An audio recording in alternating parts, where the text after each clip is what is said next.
Everyone, कशा आहात? I hope मजेत असाल. तर आपल्या घरी आलेत जरा पाहुणी बघून घेतलीत, आलेत का नाही, कारण की वरती येतील लग्नासाठी आलेत ते इकडे.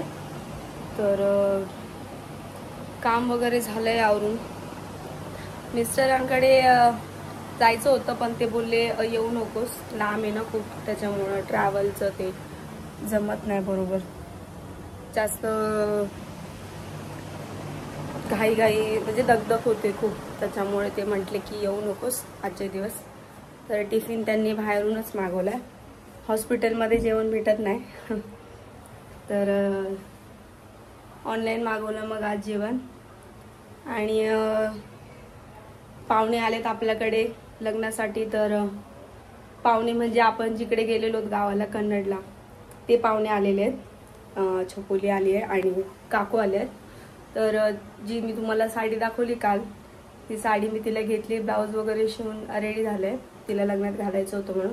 काय माहिती आता घालती की नाही, कारण की तिने पण साडी आणलेली आहे आणि ॲक्च्युली साडीला फॉल बिटिंग झाली नाही म्हणून काय माहीत नाही आता.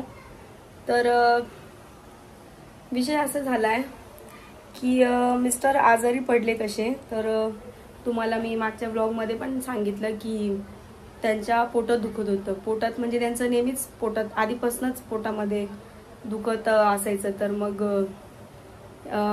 नॉर्मल असे दवाखान्यांमध्ये पण दाखवलं, पण ते गोळ्या घ्यायचे आणि परत थांबायचं, परत गोळ्या घ्यायचे आणि परत ते पोट थांबायचं, परत दुखणं जे आहे ते चालू व्हायचं त्यांचं. तर मग एवढं बेकार पोटात दुखायचं त्यांच्यावाला. कधी कधी थोडं दुखून परत थांबून जायचं, कधी कधी इतकं दुखायचं तर ते पूर्ण असे उलटे पालटे पडायचे घरामध्ये, अंगावर काढायचे. आणि त्यांना घाणेरडी सवय अंगावरती काढायची.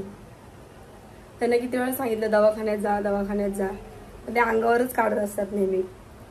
तर मग फायनली ते बोलले की मी आता जातोच आणि बघतोच काय नाही.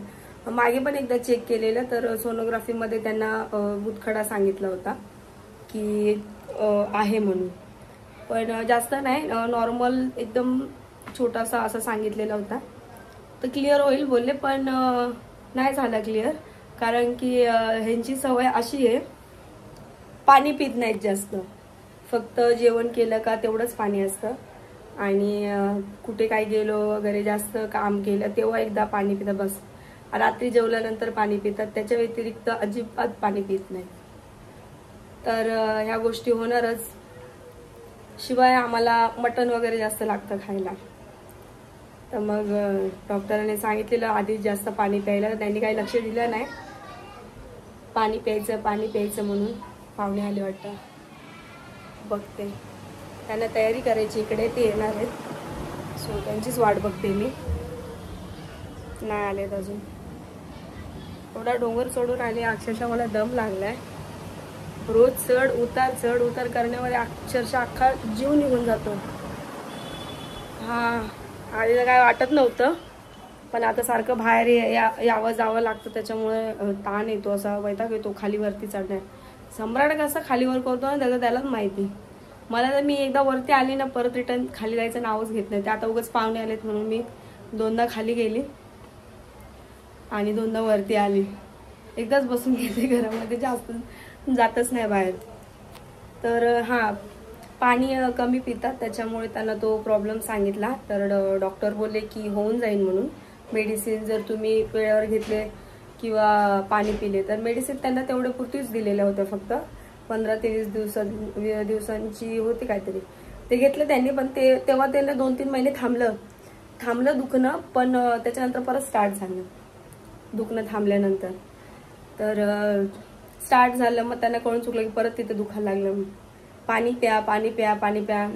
आम्हाला पाणी अजिबात नको, फक्त मोबाईल द्यायचा घरी आल्यावरती. असं मोबाईल घरी आल्यावरती जेवण केलं का तिकडे बसायचं, पाणी प्यायचं नाही जास्त. तर पाणी पिलं नाही की परिणाम असा होतो. ठीक आहे, सांगणार कोण. त्याच्यामुळे मग डॉक्टरांनी डायरेक्ट ॲडमिटच करून घेतलं.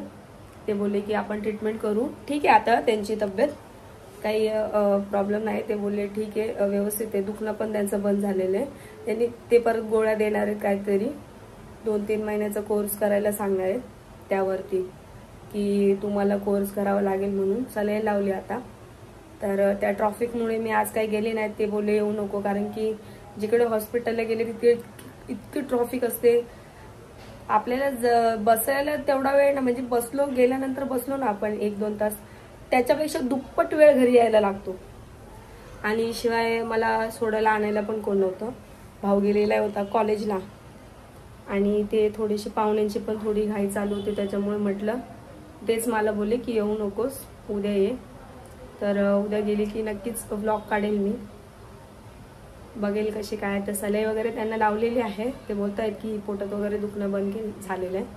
तो अजून 2 ते 3 दिवसानंतर डॉक्टर बोलले सोडू म्हणून. आम्ही 2 दिवसानंतर बोलत होते, कारण की पोटामध्ये दुखणं जे बंद झालं ना, एका साईडला दुखत होते, तर बोलले की 2 ते 3 दिवसामध्ये सोडू म्हणून. तर बघू आता. चला मग आता ते पाहुणे येत आहेत, त्यांच्यासाठी आपण बनवूया चाय. जेवली नाही सकाळपासनं, फिरते इकडे तिकडे. हा आले पाहुणे. चला आपण चाय बोल ना. 2 मिनिटं थांबतो. फायनली पाहुणे आलेले. स्ट्रेटनिंग कर दे, खाली फाटे दिसायला लागले. स्ट्रेटनिंग कर. हेअरस्टाईल कर ना छकुली, हेअरस्टाईल कर. बुबडी बोलायला लागली माझी. हेअरस्टाईल कर. स्टाईल करायला टाइमच नाहीये ना बाई.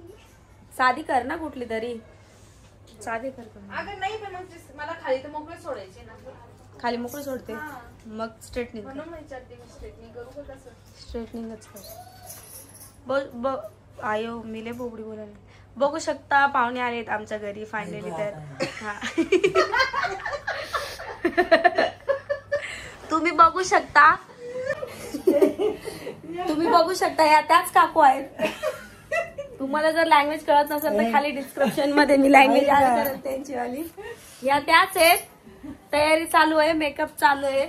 त्यांना आता जायचंय लग्नाला, अर्धी होत आली तयारी इकडे. त्याच्यामुळे रात्री म्हणून काकू आली झोपाली झाली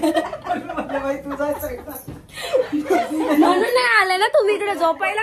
बघितलं, त्यांना असं वाटलं की मी ब्लॉग मध्ये घेईन म्हणून त्या म्हटल्या की मी नाही जात तिच्याकडे झोपायला. बघितलं, पण शेवटून आज ब्लॉग मध्ये आल्या. हा, सगळे ब्लॉग बघतात, त्यांना कस तरी वाटतं ब्लॉग मध्ये यायला.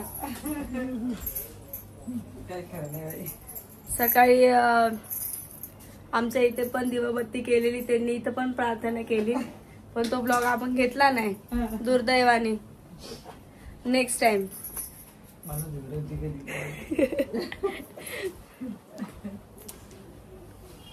तर चला मग आता तयारी करू पटापट.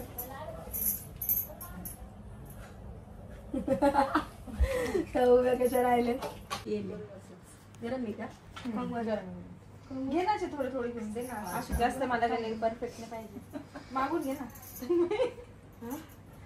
उलट फिरायला काय आलं का? हा, हे ब्लॉकचा असेल. अशी ब्लॉक काढते ना, तुम्ही गाऊनवर वडणे नाही, काय नाही. गाऊंडवर वडणे नाही, काही नाही. आमच्या ब्लॉग मध्ये चालतं असं. पण गावाला लोक मला हसतील ना, आपले नाते हसतील तर तिथल्या तिथं हसतील. बाईला काय वाटलं तरी कन्नडला येतील का असं करायला? हसलो आणि गेलं.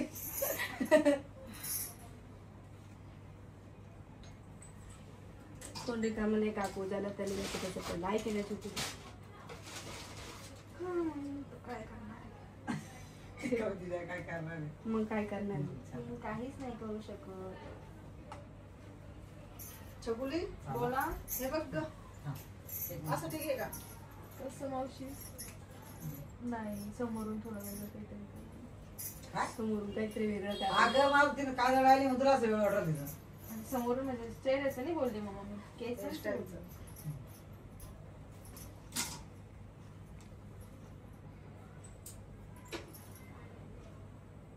एवढं चांगलं असं पुरण दिलं पिसकून याच्यामध्ये. काय मम्मी? मम्मी मला जसं वाटतं, मी जसं मला विचारलं, मग सांगितलं माझं रिॲक्शन. आणि त्यांची इच्छा, त्यांना काय करायचं. रिॲक्शन तिकडे दाखवा. याचा मेकअप बाकी अजून. काय करा. काकूंचा मेकअप बाकी आहे अजून. काकूचं मेकअप मीच करून ब्लॉग साठी आले नाही झोपायला. ठीक आहे, लक्षात ठेवेन. ब्लॉग काढते म्हणून झोपायला आल्या नाही त्या.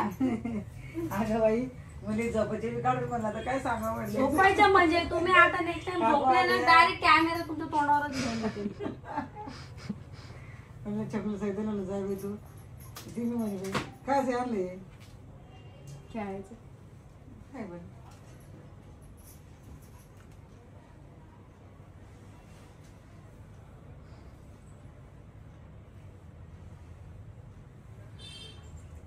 हा घालून बघितलं तू नाही अजून. केस हे करते. मग चकोली खाली केस सोड आणि वरती हेअरस्टाईल कर. मला आहे ना म्हणजे अशी थोडी वेणी घालायची आहे. सांगते मला. तुला येते वेणी घालता? कोणती वेणी येते? ते सांग कशी सागर वेणी का? हा येते. मागची. हा हे काय चकू तुझ्या हातामध्ये लेस इथं पडेल होते हातात चल.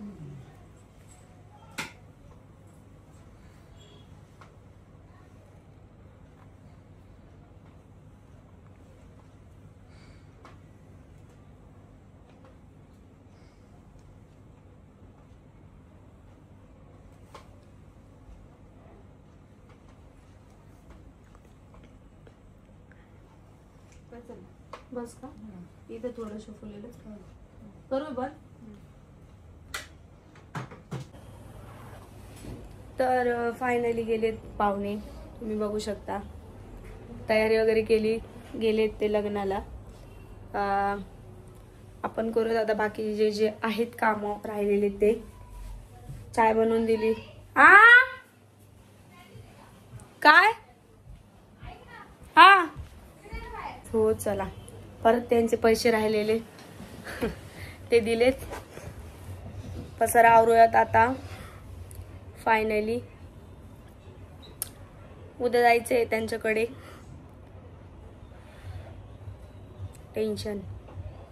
बघत राहा ब्लॉग असाच पुढे पण. तर चला मग आता जेवण वगैरे बनवूयात. सकाळी डब्बा घेऊन जावा लागेल उठल्यानंतर. चला मग भेटूयात नेक्स्ट ब्लॉग मध्ये. तोपर्यंत बाय बाय.